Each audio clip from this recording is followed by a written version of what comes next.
आरव एक फोटोग्राफर था। सच्ची घटनाओं पर डॉक्यूमेंट्री बनाता था। उसे एक रहस्यमयी जगह के बारे में पता चला। नरैना गांव की पुरानी हवेली, जहां 25 साल पहले एक लड़की की मौत हो गई थी। लोग कहते थे वो अब भी वहां काले लिबास में घूमती है। आरव उस जगह गया अपनी टीम के साथ। गांव वालों ने उसे रोका। बाबूजी, वहां जाने का मतलब है मौत को दावत देना। लेकिन आरव ने मना नहीं किया। रात के ठीक 3 बजे हवेली के अंदर उसका कैमरा अचानक बंद हो गया। टिक टिक टिक। एक धीमी आवाज सीढ़ियों से नीचे आ रही थी और तभी उसने उसे देखा।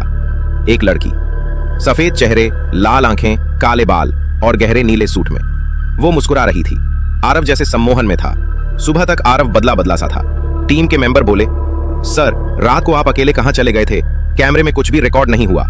आरव को कुछ भी याद नहीं था, लेकिन उसके मोबाइल में एक फोटो थी उसी लड़की की। नाम नहीं पता, पहचान नहीं, लेकिन उस तस्वीर की आंखें जैसे इंसान को घूरती हों। आरव ने उस लड़की के बारे में पता करना शुरू किया। गांव के एक बुजुर्ग ने बताया उसका नाम था मायरा। बहुत खूबसूरत, शांत लड़की थी। उसकी शादी तय हुई थी, लेकिन उसकी शादी वाले दिन उसके मंगेतर ने उसे धोखा दिया और किसी और से शादी कर ली। मायरा ने खुद को उसी हवेली में फांसी लगा ली। तब से उसकी आत्मा वहीं भटक रही है, अपना बदला लेने के लिए। और उसने एक वाक्य और कहा, वो अब भी किसी आरव की तलाश कर रही है। आरव सन्न रह गया। अब हर रात आरव को मायरा सपनों में दिखाई देने लगी। वो उससे बात करती, उसे प्यार से बुलाती। आरव को लगने लगा वो आत्मा नहीं, उसकी मोहब्बत है। एक रात उसने अपनी मर्जी से हवेली में मायरा को खोजा। वो आई और उसने कहा, क्या तुम मुझसे मोहब्बत करते हो आरव? आरव ने कहा, हाँ। वो मुस्कुराई, लेकिन उसकी मुस्कान बदल गई। डरावनी, खून से लथपथ आंखें और लहूलुहान चेहरा। फिर क्यों छोड़ा था तुमने मुझे 25 साल पहले? आरव, तुम वही हो, मेरा धोखेबाज मंगेतर। मैं लौट आई हूं अपना इंतकाम लेने। आरव चीख पड़ा। उसके शरीर पर खून के निशान उभर आए। कमरे की दीवारें हिलने लगीं। दरवाजे खुद बंद हो गए।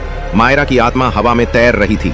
उसकी आंखें आग की तरह जल रही थी। आज तेरा अंत होगा, जैसे मेरा हुआ था, जलती हुई आत्मा की तरह। आरव गिर पड़ा बेहोश।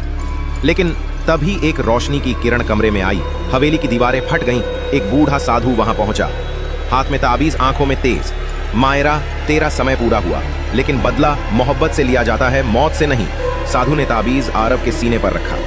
मायरा की आत्मा कांपने लगी। मुझे माफ कर दो। उसकी आवाज बदल गई। वो अब पागल आत्मा नहीं, मायरा थी, एक टूटी हुई बेबस आत्मा। उसने आखिरी बार आरव की तरफ देखा। काश तुमने मुझे उस दिन छोड़कर नहीं जाते। काश मेरी मोहब्बत अधूरी न रहती। और वो प्रकाश में विलीन हो गई। जब सब ठीक हो गया, आरव ने साधु से पूछा, वो क्या सच में मेरी आत्मा को पहचान गई थी? साधु ने मुस्कुराते हुए कहा, तू वही आत्मा है जिसने पिछले जन्म में उसे धोखा दिया था। मायरा ने सिर्फ तुझे माफ किया नहीं, बल्कि तुझे खुद से आजाद भी कर दिया। कहते हैं मोहब्बत अमर होती है, लेकिन अगर उसमें धोखा मिले तो आत्मा भी पागल हो जाती है। मायरा की आत्मा ने अपना इंतकाम लिया, पर मोहब्बत की यादें आज भी उस हवेली में बसी हैं। क्या आप कभी वहां जाना चाहेंगे? क्या मायरा अब भी किसी और आरव का इंतजार कर रही है?